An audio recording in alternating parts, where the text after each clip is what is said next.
ರಾಜ್ಯ ಕಾಂಗ್ರೆಸ್ನಲ್ಲಿ ಆಗ್ತಾ ಇರುವ ವಿದ್ಯಮಾನದ ಬಗ್ಗೆ ಕೇಂದ್ರ ಸಚಿವ ಪ್ರಹ್ಲಾದ್ ಜೋಶಿ ಅವರು ರಿಯಾಕ್ಟ್ ಮಾಡಿದ್ದಾರೆ. ಸಿಎಂ ಮತ್ತು ಡಿಸಿಎಂ ಶಾಸಕರ ಖರೀದಿಯಲ್ಲಿ ಬ್ಯುಸಿ ಆಗಿದ್ದಾರೆ. ಈಗಾಗಲೇ ಇಬ್ರು ಎಲ್ಲವನ್ನು ಬುಕ್ ಮಾಡಿಕೊಳ್ತಾ ಇದ್ದಾರೆ. ಕಾಂಗ್ರೆಸ್ನಲ್ಲಿ ಪರಮ ಭ್ರಷ್ಟರಿದ್ದಾರೆ ಅಂತ ಹೇಳಿದ್ದಾರೆ ಪ್ರಹ್ಲಾದ್ ಜೋಶಿ. ಕಾಂಗ್ರೆಸ್ಸಿಗರನ್ನ ಕರೆದುಕೊಂಡು ಸರ್ಕಾರ ಮಾಡುವ ಉದ್ದೇಶ ಇಲ್ಲ. ಕಾಂಗ್ರೆಸ್ ನಾಯಕರ ವಿರುದ್ಧ ವಾಗ್ದಾಳಿಯನ್ನ ನಡೆಸಿದ್ರು. ಪ್ರಚಂಡ ಬಹುಮತವನ್ನು ಕೊಟ್ಟಂತಹ ಜನಕ್ಕೆ ದ್ರೋಹವನ್ನ ಕಾಂಗ್ರೆಸ್ ಪಾರ್ಟಿ ಬಗೆತಾ ಇದೆ. ಹಾಗಾಗಿ ಎಂಎಲ್ಎಗಳನ್ನ ಪರಸ್ಪರ ಖರೀದಿಗೆ ಎಳೆದಿದ್ದಾರೆ. ಜೈಲಿಗೆ ಹೋಗಿ ಎಂಎಲ್ಎಗಳಿಗೆ ಮಾತಾಡಿಸಿ ಬಂದ ನನ್ನ ಕಡೆ ಬಾ ನಿನ್ನ ಕಡೆ ಬಾ ಅನ್ನೋದು ನಡೆದು ನಿನ್ನೆ ಜೈಲಿಗೆ ಹೋಗಿ ಭೇಟಿ ಆಗೋದು. ಅದಕ್ಕೆ ಇಷ್ಟು ದಿವಸ ಯಾಕೆ ಭೇಟಿಯಾಗಿಲ್ಲ? ಅವ್ರ ಅಕಸ್ಮಾತ್ ಬೇಗ ಹೊರಗೆ ಬಂದ್ರ ನಮ್ಮ ಕಡೆ ಇರಲಿ ಅಂತ, ಅಥವಾ ನಾಳೆ ವೋಟಿಂಗ್ ಬಂದ್ರೆ, ಯಾಕಂದ್ರೆ ಸಿದ್ದರಾಮಯ್ಯ ಅವರು ಬಹಳ ಕಡೆ ವರದಿಯಾಗಿರೋದು ನಾನು ಕೆಳಗಿಳಿಸ್ತೀರ ಅಂದ್ರೆ ವೋಟಿಂಗ್ ಮಾಡ್ರಿ ಅಂತ.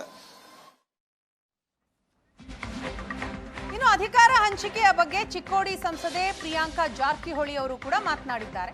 ಈಗ ಸಿದ್ದರಾಮಯ್ಯನವರೇ ಸಿಎಂ ಆಗಿ ಮುಂದುವರಿಬೇಕು. 2028ಕ್ಕೆ ನಮ್ಮ ತಂದೆ ಸತೀಶ್ ಸಿಎಂ ಆಗಬೇಕು ಅನ್ನೋ ಆಸೆ ಇದೆ. ಇದು ಪ್ರಿಯಾಂಕಾ ಜಾರಕಿಹೊಳಿ ಅವರ ಮಾತು. ಎಲ್ಲರೂ ಕೂಡ ಮೊನ್ನೆ ಚುನಾವಣೆ ನಡೆದಂತ ಎಲ್ಲರೂ ಕೂಡ ಬಹಳ ಸಾಕಷ್ಟು ಪ್ರಯತ್ನ ಮಾಡಿದ್ದಾರೆ. ಬೇರೆ ಬೇರೆ ಜಿಲ್ಲೆಗಳಲ್ಲಿ ಬೈ ಎಲೆಕ್ಷನ್ ಆಯ್ತು. ಎಲ್ಲರೂ ಕೂಡ ಬಹಳ ಎಫರ್ಟ್ ಅನ್ನ ಮಾಡಿದ್ದಾರೆ. ಸೊ ಎಲ್ಲರೂ ಕೂಡ ಆಸೆ ಇದ್ದೇ ಇರುತ್ತೆ ರಾಜಕೀಯದ ಮೇಲೆ. ಸೊ ಅದಕ್ಕಾಗಿ there is no friends no enemies ಅಂತ ಹೇಳ್ಬೋದು. ಸೊ ಅದಕ್ಕಾಗಿ ಸಂದರ್ಭ ತಕ್ಕಂಗೆ ಯಾರು ಡಿಸಿಷನ್ ತಗೋತಾರೆ ನೋಡ್ಬೇಕು. ರಾಜ್ಯ ಕಾಂಗ್ರೆಸ್ನಲ್ಲಿ ಆಗ್ತಾ ಇರುವ ವಿದ್ಯಮಾನದ ಬಗ್ಗೆ ಕೇಂದ್ರ ಸಚಿವ ಪ್ರಹ್ಲಾದ್ ಜೋಶಿ ಅವರು ರಿಯಾಕ್ಟ್ ಮಾಡಿದ್ದಾರೆ. ಸಿಎಂ ಮತ್ತು ಡಿಸಿಎಂ ಶಾಸಕರ ಖರೀದಿಯಲ್ಲಿ ಬ್ಯುಸಿ ಆಗಿದ್ದಾರೆ.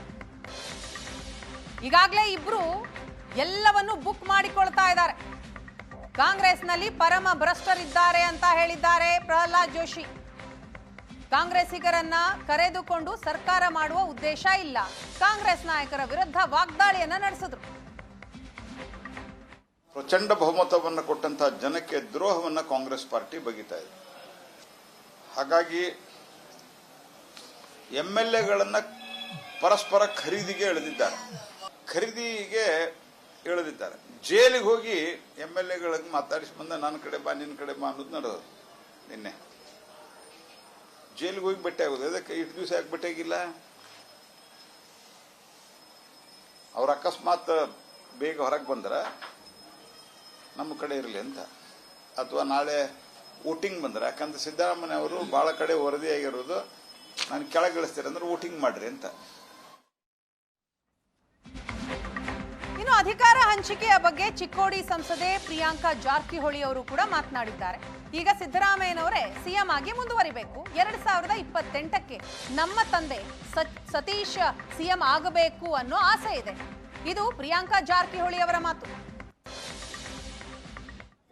ಎಲ್ಲರೂ ಕೂಡ ಮೊನ್ನೆ ಚುನಾವಣೆ ನಡೆದಂತ ಎಲ್ಲರೂ ಕೂಡ ಬಹಳ ಸಾಕಷ್ಟು ಪ್ರಯತ್ನ ಮಾಡಿದ್ದಾರೆ. ಬೇರೆ ಬೇರೆ ಜಿಲ್ಲೆಗಳಲ್ಲಿ ಬೈ ಎಲೆಕ್ಷನ್ ಆಯ್ತು. ಎಲ್ಲರೂ ಕೂಡ ಬಹಳ ಎಫರ್ಟ್ ಅನ್ನ ಮಾಡಿದ್ದಾರೆ. ಸೊ ಎಲ್ಲರೂ ಕೂಡ ಆಸೆ ಇದ್ದೇ ಇರುತ್ತೆ ರಾಜಕೀಯದ ಮೇಲೆ. ಸೊ ಅದಕ್ಕಾಗಿ there is no friends no enemies ಅಂತ ಹೇಳ್ಬೋದು. ಸೊ ಅದಕ್ಕಾಗಿ ಸಂದರ್ಭ ತಕ್ಕಂಗೆ ಯಾರು ಡಿಸಿಷನ್ ತಗೋತಾರೆ ನೋಡ್ಬೇಕು.